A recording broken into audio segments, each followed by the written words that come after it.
I'm Oliver Parker. I lead our go-to-market for AI for the cloud division. Yeah, and have been a great partner. Thank you for the relationship that we built together. Well, thank you. Back at you. It's been a really good, you and I have been spending, what are we on, about 9 months now, spending time together. And I think the work that we're doing with the teams, you guys as client zero, we've actually come a really long way. So it's exciting. I think we're just at the beginning. Yeah, one of the things we were talking about before we got started was like, we want to talk about some of that partnership, but also, when I got a chance to go out to Google Next and see what you guys released out there with the Wizard of Oz, I mean, what a career milestone. I know you played a part in that. Do you mind just talking just a second about that and Gemini and what role it played? I was not in the Wizard of Oz. Let's start there. But no, I mean, that was a 2-year project of an incredible idea where they wanted to say, let's rethink about the Wizard of Oz in a completely new way. Yeah.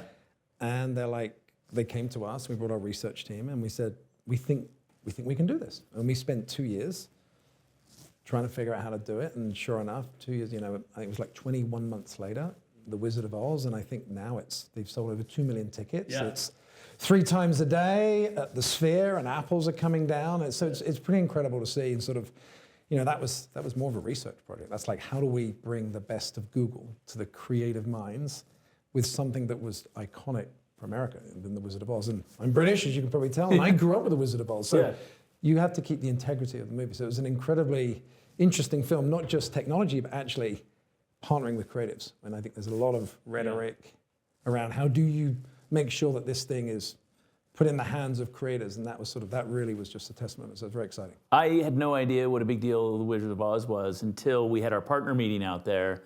And then there just were parades we were right there by the Sphere, and parades of people coming to see the Wizard of Oz because of what you guys did, pulling it off. And have you seen the full video? I got a chance to see some of it. It's really incredible what you guys did. It's one of the reasons we decided to partner with Google on our initiatives around AI was because we wanted to be close to that innovation engine that Google is. And so seeing that happen was really cool. And then also multimodal, which is so important to us. I mean, you wouldn't think that like those things would translate into what we do, but computer vision is really important. You can already see like we get so much value out of being able to like make because the image is inherent. You can make like new slides that you couldn't make before in a way that just wasn't possible. So really cool. I think people sort of saw this multimodal. They're like, oh, movies. I'm like, it's not just movies. Yeah. It's vision and it's engagement and it's the creative side and how we learn and I think a much bigger thing than just you can go do a movie, although that's obviously stuff that we're starting to do. Well, so we got a chance to go to a US ski event yesterday together, and I found out that Google's also doing some stuff with the US ski team. We're doing some stuff in the Olympics obviously in February where we're form of people on the half pipe, like really understanding what form looks like so people can emulate and they can get the data and they can learn better. And that the next generation of skiers can sort of emulate some of the incredible capability. And one of the things that I learned that our engineers are saying is, a lot of the clothing that people wear and things like the half pipe, you can't actually see people's form because there's a lot baggier. Because they were baggy. Correct. Like so all these things you're having to think through around what does it take, and then that's also then goes right the way through. We're doing the stuff within DC where you can actually get a lot of this information and the almost like a judge of how people are doing. The AI is actually judging how people are doing on form, and just creates whole new worlds for the skiers, but also for the people observing and trying to understand what's going on the half pipe. So this is amazing for things like skiing, but it's also good for the observer to be able to see some of the and the real-time analytics. They were talking about that they're at a deficit on analytics and other things, and you guys are helping them solve for that. Cool stuff. So we get to announce that hopefully in the February timeframe at the Winter Olympics. So the big topic at Davos last year was agents. This year seems to be, yes, agents, but I need to go do something with it. What are you seeing out there right now with agents and what clients are doing, and how's Google solving that? It's funny. I mean, I was here for the first time last year, and there's a lot of stuff about agents, and I think there's a bit of a misnomer, almost a misunderstanding at times around agents. For me, it was a lot more about assistants. I actually think now this is really true, the time of agents, and I think a lot of it is the technology. But a lot of it is enterprises, and that's obviously where our partnership is actually starting to think through the implication and the implementation of agents, which is obviously some of the stuff that we've been doing together. So yes, it was about agents. I think it was more assistants. Now I think it's actually about taking these kinds of sort of work stream, complex task-based capabilities and thinking the role of agents across all those different tasks. So sort of, I think it's more about the implementation or the outcome of agents. So that's how I view the next 12 months, especially on the enterprise. Yeah, it's funny, when people started talking about agents, immediately people had thousands, tens of thousands of agents and all this stuff, and you're like, can we circle back to what the definition here is? What are we talking about? Yeah, and agency and the concept of agency and autonomy. And I think it was more like, I built a simple workflow, so I have thousands of them. I got a knowledge assistant sitting on top of some RAG, and now that's an agent. And maybe that terminology didn't matter a whole lot, but it's interesting. We do this pulse survey. So every quarter we survey a bunch of leaders about AI, and one of the questions we've been asking about agent deployment. And it had gotten as high as 40%, 45% said they had deployed agents at scale, an agent or agents at scale. And then the most recent one, it went back down into the 20s, which is still a doubling from this time last year. Yep. I think when I assess that, it's not that I feel like anybody's gone backwards. It's we understand a lot more about what an agent is, right? We kind of have a sense of it. And no, I don't really, like a coding assistant isn't really necessarily an agent or what have you, so. And then, so of course, Gemini Enterprise, which was originally called Agent Space, which I know is one of your babies. And it's certainly something that is making a big difference at KPMG. We've been really excited about how that's helped us solve the knowledge management one of the knowledge management problems, expose knowledge at scale to us. The different components of it. I mean, it's selling like hotcakes. Everybody's really excited. It's a big chunk of what we're doing together. What do you think's differentiating it? Why is it? How's it meeting the moment right now? Look, I think if I think over the last couple of years and sort of in the enterprise space and AI, a lot of it there was a lot of hands-on developer build, and that hasn't changed in any capacity. Yeah. But I often felt like employees and capability that people could put in the business setting, they were getting left behind. That was a big reason why we actually ended up sort of launching that as a product. But I think what's sort of become really relevant, and you guys are client zero, and I think you've given us, as much as we've learned from you've given us a huge amount back to product. There's some really good, rich discussions with our product and engineering teams. Why I think it's sort of meeting the moment is you've got this sort of reasoning layer, obviously, which is built on Gemini, which is doing really well as a model, but more importantly, I think it's accessing enterprise knowledge and the simplicity. Yeah. And that's taken us a while to sort of figure out in the platform. And then on top of that, that's almost like table stakes, enterprise knowledge with reasoning, but to do it really well in a very contextual way is really hard. Yeah. So there's a lot of capability out there, but to do it really well where it feels like, okay, I've got great answers, it's factual, it's giving me what I'm looking for, like the last mile is really hard, and I think we've really started to nail the last mile.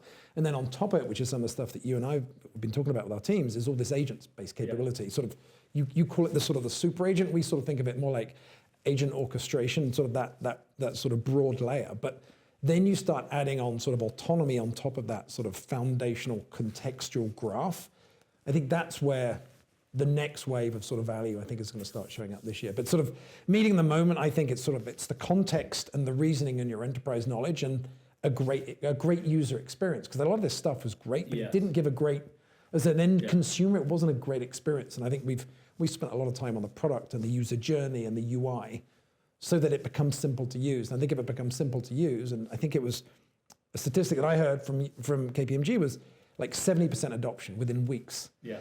That's a statement to a great product and how it was built and how it was implemented against workflows. So that feels like why I think it's resonating right now for us. I got that question from Hayat, one of your, I was on one of our, a session with the analysts talking about that, and they were wanting to dive into what really happened in the first 2 weeks. And, one of the things we said was, well, it was nothing to do about those first 2 weeks. It was everything to do about the preparation, right? So one, getting the data right, having tested it, making sure that it was giving the right results. And when it wasn't, getting back to the engineering team to say, hey, what are we doing wrong? Or what are we noticing that you haven't seen before?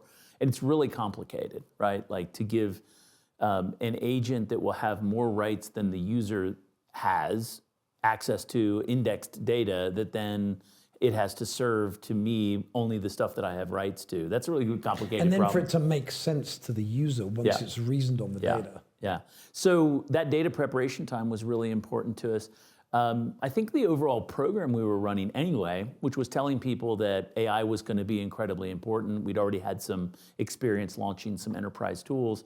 Like you said, the usability. You didn't mention Notebook.lm, which is such a great tool for.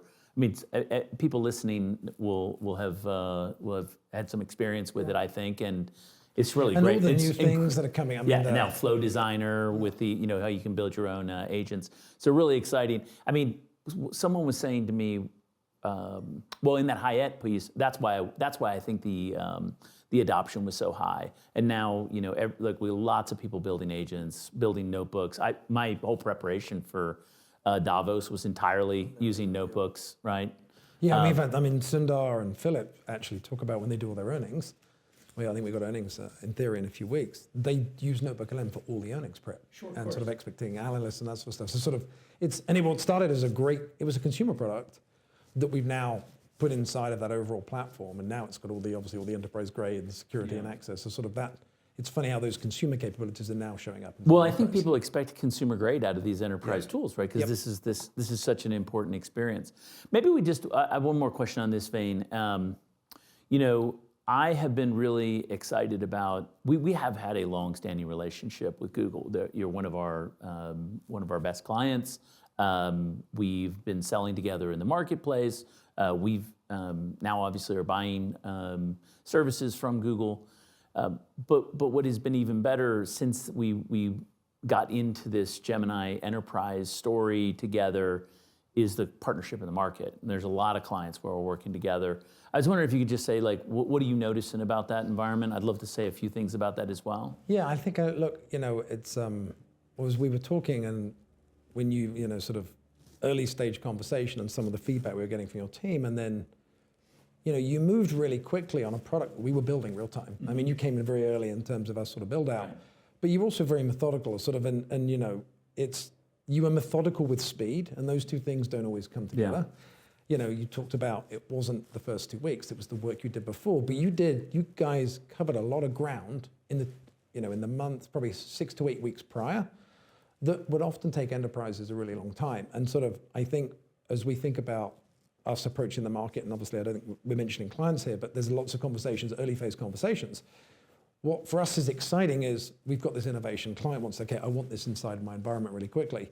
But what's interesting is you can make it happen really quickly, but in an enterprise way. And those two things really don't, normally, data preparation, these kinds of things, those can be projects that take a really long time, but clients are refusing to wait a long time for outcome right now in AI. And I think that for me is the sweet spot we've got, which is true enterprise class capability, but with speed. And those two things, bringing that to clients, I think makes a huge difference. Because they're expecting this capability, and more importantly, not just the capability, but the value exceptionally quickly. That's one thing I've noticed from this time versus previous iterations of different capabilities that you've introduced to the market, whether it was in cloud or whether it was on mobile. The time to value is just, everything's compressing. I think it's because our clients are under so much pressure for ROI right now. They're spent. This is probably the largest spend area for most clients right now. Is what are they doing around? It's certainly on the enterprise side of, like, I'm going to innovate with AI, and they're wanting to show proof of value, and there's a lot of pressure on the CEO and others to show value, and then you don't have a lot of time, right? It's like these projects. It's funny to think about how far into cloud we are, and how those projects were so much longer and are so much longer, whereas these projects are so much shorter, and the expectations are quite high on them. Yeah, everything's sort of elevated expectations across everything. Yeah. And I think because we've also used a lot of this capability as consumers, and we've seen immediate value from these kinds of capabilities at a straight product level. So there's sort of that translating immediately into the enterprise. Yeah, and I think it's also a little bit of a warning zone too, because if you're rushing, there's a lot of like really complex stuff, like getting the data access rights. There's things you can do wrong, so you want to have a really it's really important to have your guardrails looped around that as well. We find that that's something that Google takes incredibly seriously and makes available to us. But that was something that we watched you do, which was, yes, you did all the data preparation, but you didn't try and boil the ocean. You knew exactly where you would get immediate value, and you focused on that. Whereas I think some other companies are like, I want to do this, I want to do that. So because of your enterprise understanding of process, figuring out the places to start and then to go build from. That was something we noticed about you as a client. Is that right? Yeah. I would tell you when we were asked like what was the reason we ultimately moved forward with Google. One of the things I've always said is solving the enterprise knowledge problem, which is really difficult in every organization. That's. But it's been a place where everybody's tried. How many times have we tried, you right? remember back to the knowledge management days and sort of some of the, probably earlier on in our careers, that was a huge thing, was surfacing enterprise knowledge. And yet we could never really crack it. It was expensive. This has really allowed us to jump to that spot. And then when you bring high quality data together with a good experience, you said this earlier, then all of a sudden people are like, oh, I got to go there to do this. And we've seen just a ton of, our usage statistics on Gemini Enterprise are incredibly high, not just early adopting, but just, continued sustained usage as well. And that's one of the hallmarks of what we call our AIQ program is getting. And you guys have got some good telemetry on it, and we look at things like multi-turn conversations. It's not just QA; it's like input output. You see these sort of ongoing engagements directly over long periods of time. It's interesting you raise that. We did some research with the University of Texas. Your alma mater. My alma mater, right? That's right. Matt Renner also went there. Oh, that's right. Yeah. I also went to Texas. But anyway, so. They were doing some research on effective use. We're really trying to crack the code on not just usage and volumetric statistics and whatnot, but it's some of what you talked about, like people with engaged, ongoing conversations tend to be people, and then people who are swapping context, where you can see them like asking the model like how to help it and whatnot. And so we're about to publish some results from that, and we're also going to then lead that back into like how we think about or lean that right back into the program about how we train people on how to use the stuff and also take that to market with us as well.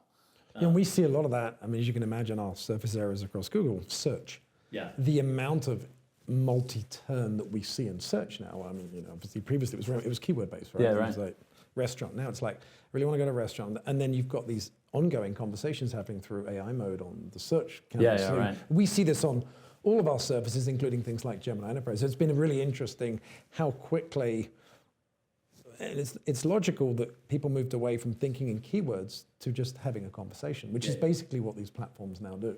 Yeah, exactly. And sort of surfacing intent based on that conversation. Do you know one of the things I